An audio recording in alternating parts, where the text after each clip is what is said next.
This week is all about friendships. Now, friendships may seem like a strange thing to talk about with your Sunday school class, but why? Is it important to be careful when choosing friends, or should everybody be your friend? Oh, that's a tough one, because of course we want to be friendly with everyone. We don't want to be mean to people, right? But just because we want to be friendly with everyone does not mean everyone should be our friend. What kind of person should not be your friend? Now, just because someone is not your friend, first of all, just because someone is not your friend, that does not mean that you are rude to them, you are cruel, or you bully them. That's not what that means. There are lots of people I know who are not my friends. And that, we have another word we use for people who are not our friends, but with whom we are friendly. It's called an acquaintance. That's just somebody you know. I have lots of acquaintances. Tons of people that I know and that I am kind to, and that we have mutual respect for each other, but I wouldn't call them my friend. And that isn't because they're mean to me, and that isn't because I'm mean to them. The reason I wouldn't call them my friend is because I'm very careful about who I call my friend. I choose my friends using a very special criteria. Do you know what criteria is? It's like a checklist. What is a good friend? I have lots of acquaintances. I go places with my acquaintances. We enjoy some of the same activities. But they are not my friends. Because my friends are people that I think I can help and people that I think can be helpful to me. I have acquaintances who share the same interests that I share. And I have friends who share the same interests that I share, like theater. I've got lots of acquaintances in theater. I only have a few friends. This idea of an acquaintance and a friend, it might seem brand new to you, but it's something that you're going to be using your whole life long. You will have friends, acquaintances, and maybe even a few enemies. Hopefully not, but it might happen. So, how do I choose my friends? Well, one of the most important things to me in choosing a friend is that my friends have to be kind people. Now that seems like totally obvious. Well, yeah, of course you have kind friends. But it's not so obvious. There are lots of people out there who like saying mean things about other people, playing tricks on people, excluding people. And although they may seem like really nice people, really nice until they decide they don't like you, then they're mean. My friends aren't like that. Even if my friend doesn't like you, my friend is not going to be mean. One of the most important things that you should be looking for in a friend is, are they going to encourage you to do what is right? You think so, don't you? But are they going to encourage you to lie? Are they going to encourage you, just for fun, to steal? Are they going to encourage you to do all the kinds of things that you know you shouldn't do? Those aren't good friends. And you need to be really careful when choosing your friends, because believe it or not, friends influence us. And that means that your friends are part of your decision-making process. The things you want to do, that you want to enjoy, you might want to have a friend come with you. Does your friend like to go to church? Does your friend like to pray? Would your friend encourage you to pray? I mean, these are really important questions. And at this point, for you, a friend is probably someone who enjoys the same things that you enjoy. But you're going to find that you can have friends who enjoy the same things that you enjoy, and you can have acquaintances who enjoy the same things that you enjoy. A friend is someone you'll tell your secrets to because they're safe. An acquaintance is someone you might spend time with, but you wouldn't tell them your deep secrets. A friend is someone who would encourage you to do the right thing for you.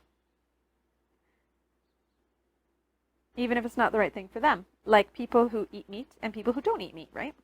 So if you don't eat meat, but your friend eats meat, your friend is going to make sure that you have vegetables and fruit and nuts and other protein substitutes. Your friend is not going to say, just eat this chicken, just eat this bacon, just eat this pork, just eat this lamb. They're not going to do that. That's not a friend. A friend says, oh, okay, you and I, we don't eat the same way. That's okay. I'll eat my way, you eat your way. And if you go to a restaurant, or let's say that your friend was inviting you over for dinner, a friend would say, but you don't eat meat. I'm going to make sure that there are enough options for you. I might still eat meat while you're at the table, but I'm not going to say, well, you know what? Guess you just get broccoli tonight. That's not a friend. Friendships can be navigating this world of friendships and respect. It's a really hard road, but it's worth it. It's worth it to find some really precious friends that will help you in life. I'm going to teach you how to do the bowline knot. I was reading all about knots, and one thing I saw, it said, if you are going to learn any knot, if you are only going to learn one knot your whole life long, it should be the bowline. So I'm going to teach you the bowline. I'm going to turn a little so that you and I are looking at it from the same perspective.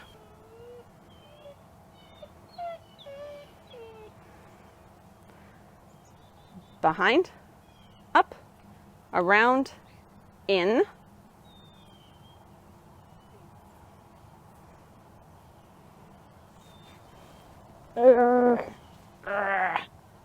Look, my loop isn't getting smaller. My loop is not getting so. Oh, now, can I untie the bowline? You sure can, because all you have to do is slip one of those loops, and then, ta-da, the bowline knot. Now, what practical purpose could a bowline knot serve? Well, I think I could find one. Hello, Declan. So I've just demonstrated the bowline knot for Declan. Right, Declan? Sure. So, Declan, I have a question for you. Did I make you do this, or did you offer? I offered. You offered. The reason I'm asking Declan that question is because it's really important that you never tie anybody up if they haven't offered. All right? Because you don't want to scare somebody or hurt somebody.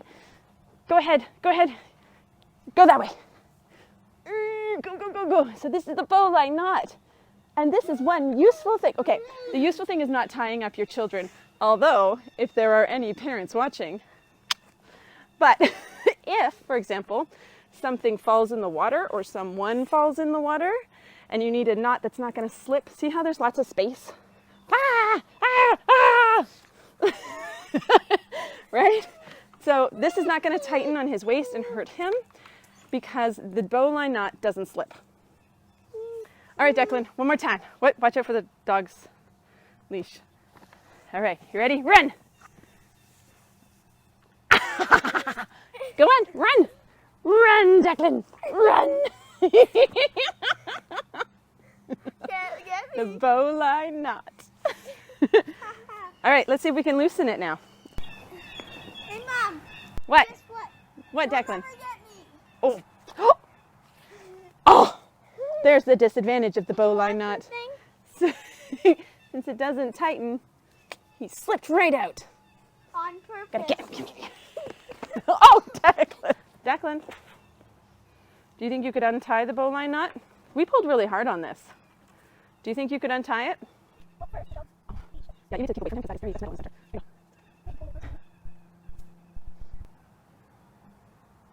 That's not what your teeth are for. It's actually really easy if you know how to untie this. Ta-da! Good job. High five. All right. Now that it's not so cold, I have Foylan out here in the tent with me. See Foylan right there? Hi, Foylan. The path of the righteous is chosen by God. That's the name of our first story. There was so much shouting. Moses and Aaron couldn't believe the riotous throng of people. The princes of Israel were gathered in anger and outrage. "What makes you think you're so special?" Korah angrily pointed at Moses and Aaron. "Are we not all God's chosen people?" Dathan shoved himself in front of the crowd and exclaimed, "Why do you get to go in the presence of the Lord in a special way? Does not God's presence lead all of us?" The noise of the crowd grew to the point that no one voice was distinguishable from all the rest. The people were incredibly angry, and both Moses and Aaron backed up to the temple of meeting. "You take too much upon yourself," the people in the crowd were shouting. "You wish to set yourselves up as lords over all of us. You take advantage of our God." What could Moses and Aaron do? God had told them to come to him. God had told them the correct way to behave in his presence. God had not told them to bring all of the priests or the elite among them. It was not up to them who came into the Holy of Holies. Anyone uninvited who entered was struck dead. As Aaron scanned the crowd, he could see that almost all of the most influential Israelites were gathered. "You swore that God would deliver us to a land flowing with milk and honey," shouted a new voice. Abiram, "You dragged us from Egypt, and we have wandered and wandered. You have not brought us to the land of milk and honey. Deceiver!" Moses and Aaron fell before the crowd with their heads to the dirt. As the crowd quieted, Moses raised his head. "You have gathered against me as a crowd, with one voice. I tell you this, I have not chosen this position. God chose me for it." Before the crowd's grumblings grew too loud, Moses jumped to his feet and shouted, "Tomorrow you will see. Give offerings to God. If he calls you to him, then you will know you are right. If not, we will see that God directs my path." So they did. 250 men offered offerings to God, but the fire from heaven consumed them. As for Korah, Dathan, and Abiram, the ground shook and cracked, and their tents, families, and belongings fell into the ground, which closed as if they had never been there at all. Our other story is called Cornelius and Simon, called Peter. Cornelius was a devout man who feared God. He gave generously to the people and prayed continually to God. Early one morning, an angel of God came to him. "Cornelius," the angel said.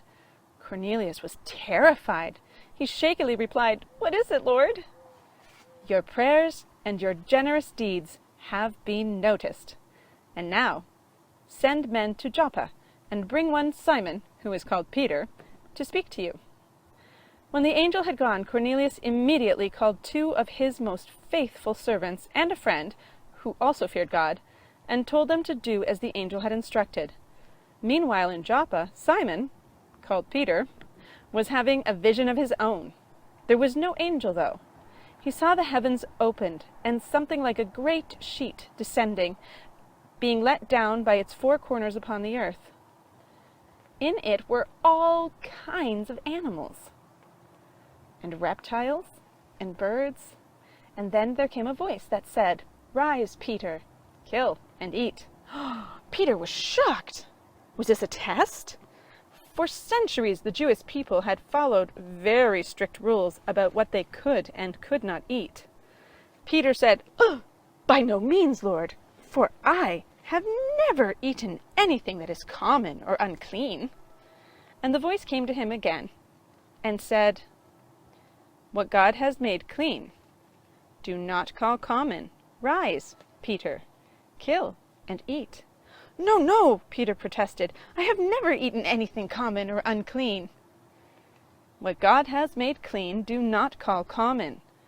Rise, Peter, kill and eat." "I cannot," Peter said. "I cannot consume unclean food. My father did not, and my father's father did not, and my father's father's father did not, and my father's father's father's father's fathers did not. What God has made clean, do not call unclean." Then the sheet and all the animals was lifted back up into the heavens. The vision ended, and Peter was perplexed at what the vision might mean. He sat and thought and thought.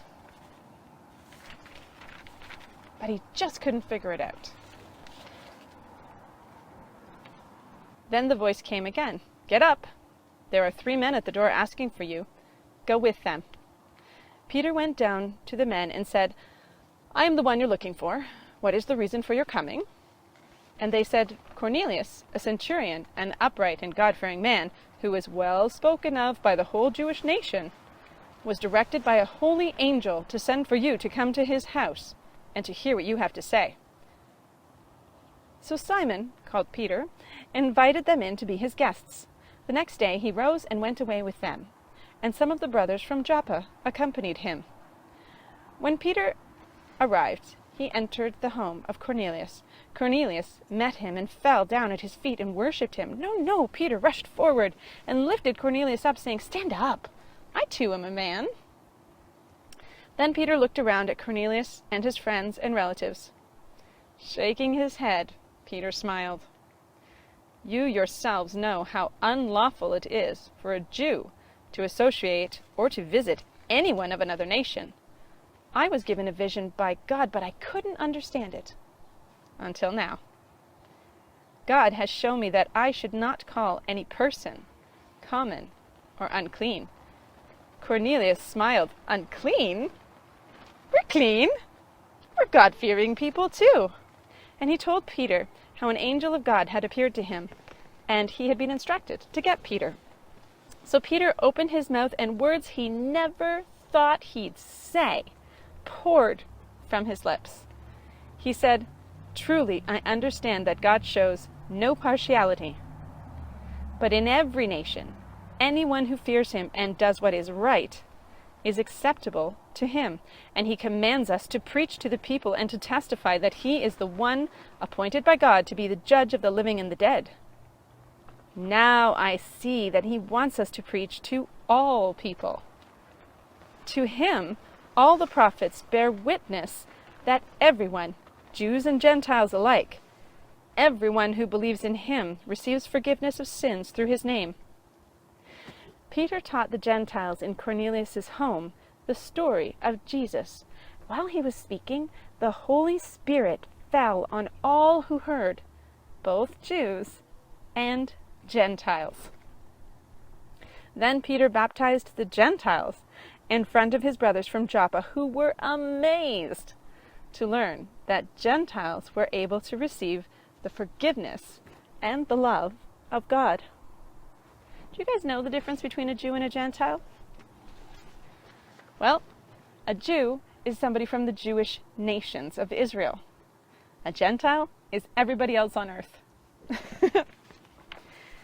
So let's think of our 2 stories. Which story shows us that friends who do not honor God are wrong for us? Well, I mean, that's pretty obvious, right? And it's the story of Moses and Aaron, and how Korah, Dathan, and Abiram, who were friends, gathered together and conspired to try and get rid of Moses and Aaron because they wanted that position of authority with the Jewish people. So if we think about Korah, who was the one who said, "You take too much upon yourself, thinking you're so much better than all of us," let's think about, why is Korah not a good person to have as a friend? Well, Korah stirred up the hearts of all the other people, and he led them to join him in rebelling against God's chosen leaders. And it wasn't just Korah and his family who got swallowed by the earth. It was all of those men and their families. So if they had chosen their friends a little better, then they wouldn't have been swallowed by the earth. Now, if we think about Simon, called Peter, what do we learn from him about choosing friends? You see, Peter had an idea about what made a good friend. A good friend, the first thing on his list was that they had to be a Jew. And they had to follow the strict teachings of God. And God came to him and said, "You know what? That's not how we choose our friends. We don't choose our friends based on where they were born or who their parents are. We choose our friends based on who they are. And as long as your friends are faith-filled, godly people who want to do what's right, that's a good friend. It doesn't matter where they're from. It doesn't matter what they look like. It doesn't matter what their gender is. Now, we have this same situation that Peter went through. We actually deal with that even now in our schools, in our friendships, and at work, where we have to make a decision about who is going to be our friend and who is not. And if you choose your friend based on what the country they're from, or based on who their parents are, or based on their ethnicity, well, we call that racism, right? So in reality, God is talking here about racism. It doesn't matter where people are from, what they look like, their ethnicity. What matters is that you're choosing your friends based on important principles about what makes a good friend. Like Christians. Are they Christians? Do they fear God? Do they love God? Do they try to do what's right? Those are good friends. Are they judgmental people? Do they want power? Those are not good friends. On our Remember tree today, we are going to be hanging some rope. Now, how does a rope remind us to choose our friends well, to choose our friends wisely? If you think about it, when you're in trouble, like let's say that you fall down in a hole, what are people going to use to get you out? A rope. If you want to climb somewhere high, what are you going to use? A rope. And friends are kind of like that. When you're in trouble, what are you going to need? A friend. When you want to achieve something, or when you want to work hard at something, who do you want to be at your side? A friend. So friends are like ropes. Here is a knot called the surgeon's knot. Now, I have used this knot when I'm crafting. The surgeon's knot is really helpful if you're making something with well, it doesn't, you don't have to be making something, but if you're making something with a cord that will stretch, a stretching cord, because the surgeon's knot allows you to pull something and then it pulls in on itself really greatly. So, I mean, you have all these people who've gone to medical school and they've learned all sorts of fantastic things like the surgeon's knot if they become surgeons. Then you have me. I learned it so that I could make bracelets out of like a stretchy fishing line, because that way you can just tie them off and then you can stretch them to put them on your wrist and then they contract. So I'm going to show you how to do the surgeon's knot. I have to do it this way. 1, 2, 3. 1, 2, 3 times, like that. Then I take my top and I go 1,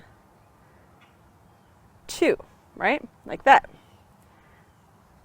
Then I take my original rope and I pull them really tightly together. And when I do, and I'm just going to whittle it back and forth a little bit, wiggle, wiggle, wiggle. There, that's the knot. And the great thing about that is if it stretches or if there's no pressure on it at all, the knot stays tied. That's what makes this knot really great. Some knots are only good when there's what we call tension. So if there's something pulling on the knot will hold, but as soon as there's nothing pulling, the knot's easy to come undone. Well, a surgeon's knot isn't like that. It stays tied, and that's very important. If you've ever gone to have a surgery, it's really important that your stitches don't come untied, or that they come untied when you're stretching or when you're relaxing. So a surgeon's knot is a super fantastic knot for something like that. Here's a knot that you've probably done many, many times by accident. It's called the figure 8. That's what it's going to look like. The figure 8 is a super, super easy knot, but a lot of people don't like the figure 8 because it's hard to untie when you're done.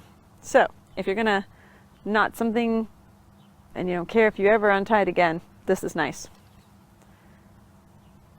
Everybody's made this one.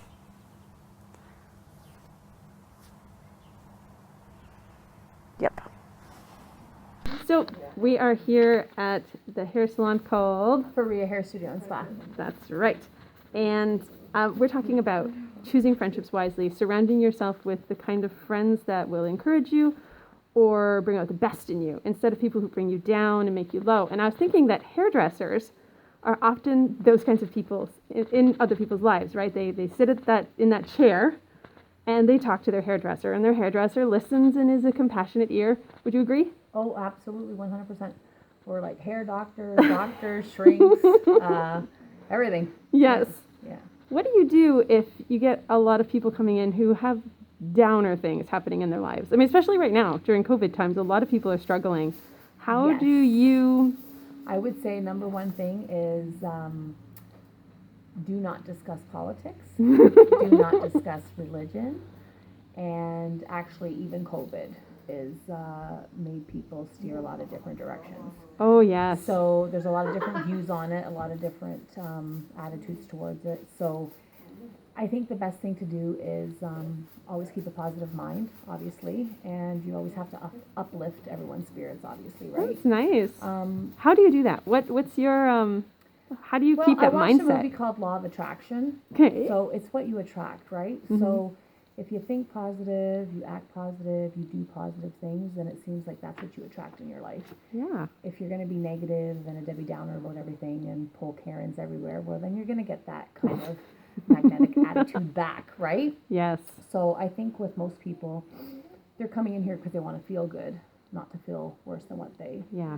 do when they're coming in. So if you're going to kind of engage in that behavior and, you know, fuel the fire, let's say, then you're not really helping them. Yeah. Right? So I think encouragement is number one.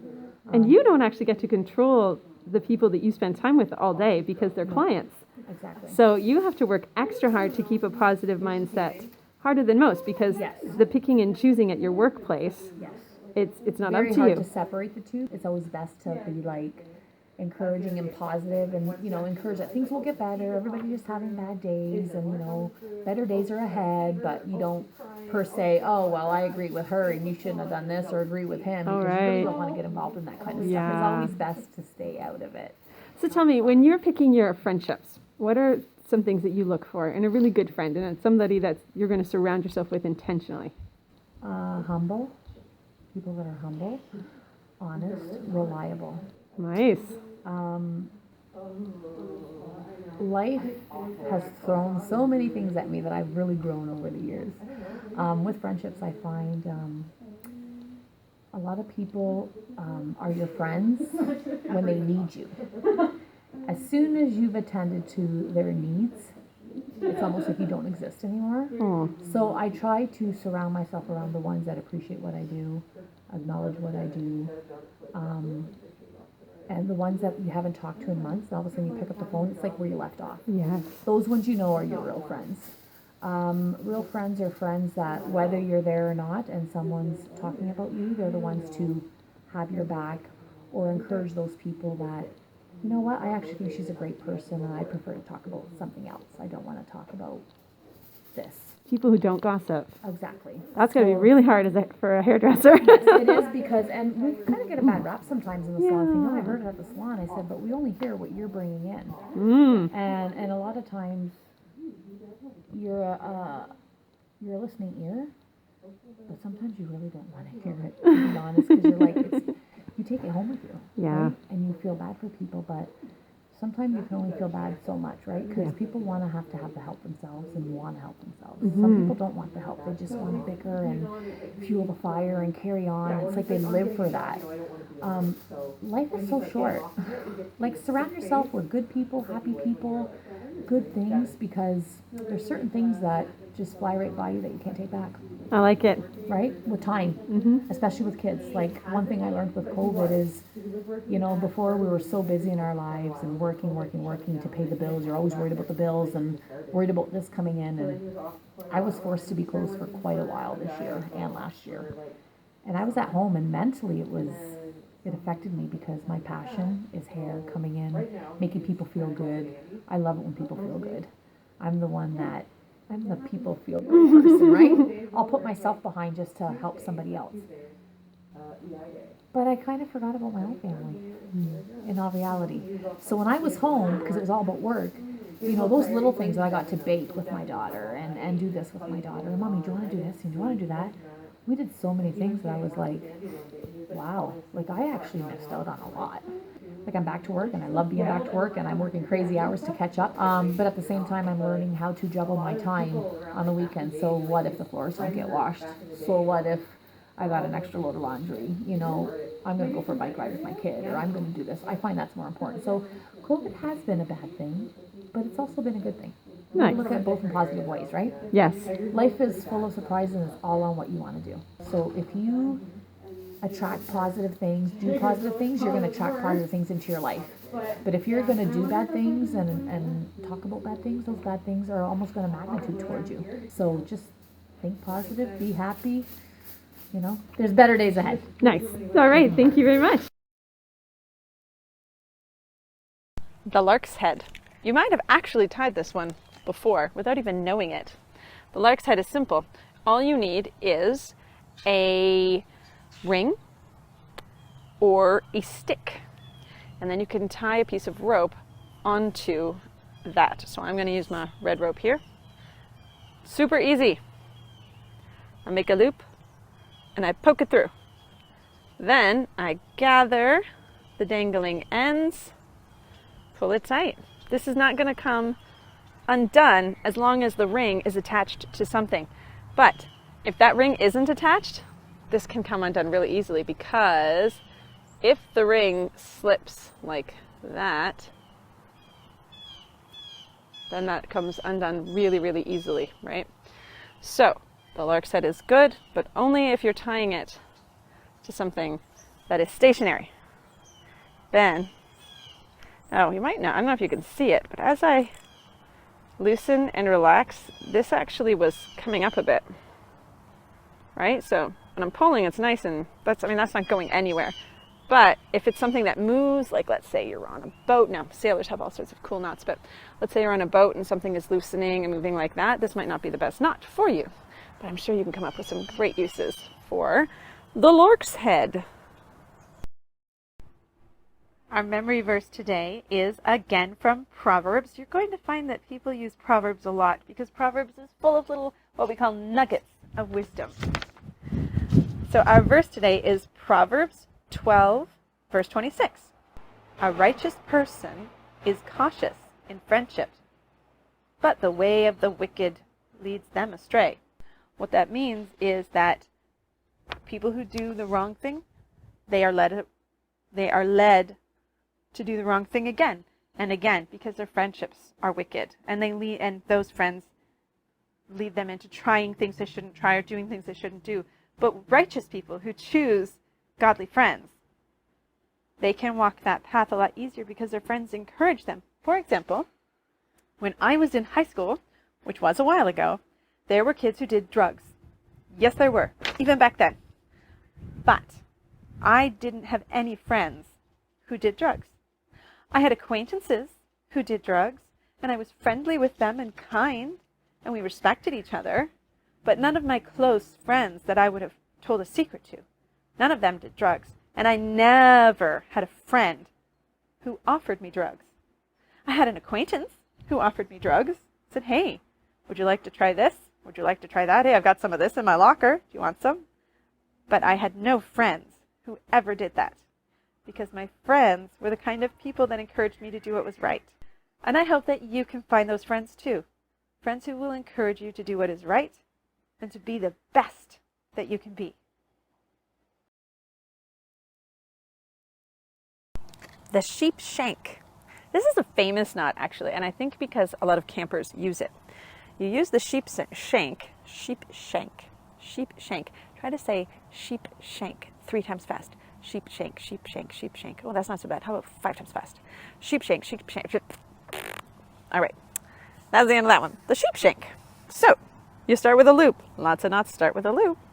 Then you make another little. I'll try it again. Okay. I make a little loop, and then I stretch it out, and I bend, push that one through. I like to hold it with my ring finger here so it doesn't slip out on me.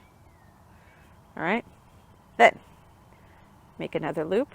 See how there's this piece already poking out? Well, that just goes through, whoops, like this.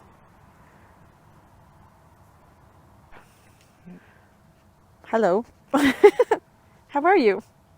By the way, the sheep shank is not an easy knot. This is attempt number 9,000. I loop, kink, put it through, I loop, take the kink that I've already got here, behind and through. Now when I do that, I can tighten this. See how that doesn't move? As soon as I need to attach another rope, the sheep shank is very helpful, because see how it gives me these little loops here? And then, using any old knot I want, I'm not going to do another sheep shank. I'm just going to do basic knot. See, and then I can actually, and this can handle quite a bit of weight, right? I can pull on that and it doesn't loosen. That's what your sheep shank is for. Either this way, and that way. That way, it gives me two handy little loops. That was a lot of work, but that is the sheep shank. It is time for our impact prayer. Father God, we praise you for all the people that you have put on this planet, all the chances we have to make new friends. We praise you for the diversity in every person that's out there, and that all people are different. Praise you, God, that you made no two people exactly the same.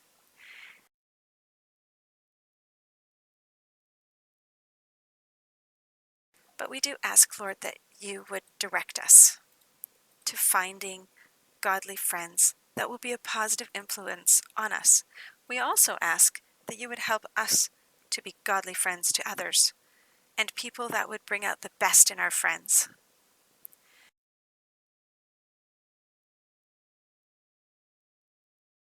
And we confess that at times we're selfish friends and we're not good friends. We confess that we don't always try to help our friends make the best choices, but we want to do better. Thank you, God, for the friends that we have, for the good people who bring a little sunshine into our lives. Thank you, God, for our parents who watch out for us and try to help us to make good choices in our friendships and model good friendships themselves. Thank you for your son Jesus, our best friend, who gave his life for us and who modeled great behavior for us to follow.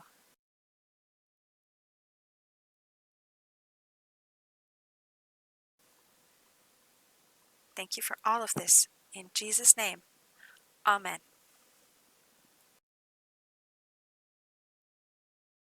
The sheet bend. This is helpful if you have two ropes and you want to tie them together. The great thing about the sheet bend is that the ropes don't have to be the same size or the same type of rope at all. You can use a sheet bend with any two ropes. So, we make a loop with our red rope. We pass the working end of the black rope behind, up, behind, okay? And then back through.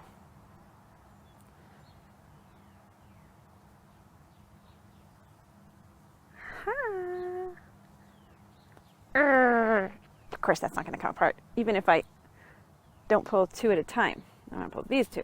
Oh, I've just made it like really tight. But see that? That's not coming undone. But sometimes it is hard to get it undone if you need it to. I can do it because these ropes were designed for me to practice. But otherwise, yay! The sheet bend. All right, it is time for the Your Turn challenge. This week is a little bit different. I'm going to give you a little story before I tell you what your challenge is. There's something called a sourdough starter. First of all, you're making sourdough bread is the goal. But what happens is, as you make sourdough bread, the ingredients actually start to grow and you end up with lots and lots and lots. So one thing people do is they start to make it, they split the ingredients in half, they give half to a friend, and then they use the other half as it keeps growing to make this bread. And the friend who has that half, they have to start at the beginning again and they add the things to it. The recipe grows and grows. They split it in half, and they give half to a friend. So the sourdough starter is a really fun friend thing to do because you can pass this sourdough around from person to person. So your turn challenge this week is not to make sourdough starter. No. Your turn challenge is to find something that you enjoy and share it with a friend and encourage that friend to share it with another friend. So I might do something like this. I might take my favorite tea and give a friend 2 cups worth of that tea. And then I will encourage them to keep 1 cup for themselves and give 1 cup to a friend. So, yeah, I don't know what's important to you, but you could try something like that. So, that is your turn challenge. I don't know what you would enjoy sharing with somebody. Perhaps it's something like for example, maybe you like to make cards. So you make a card, a really fantastic card, and inside the card you put all the paper making supplies that you would have used, and you give that card to a friend. Well, then you say to your friend, hey, this is for you to make a card for somebody, and then give them supplies so they can make a card for somebody else. So whatever you want to do, it's your turn to try and put all the things that you've learned in this lesson to good use.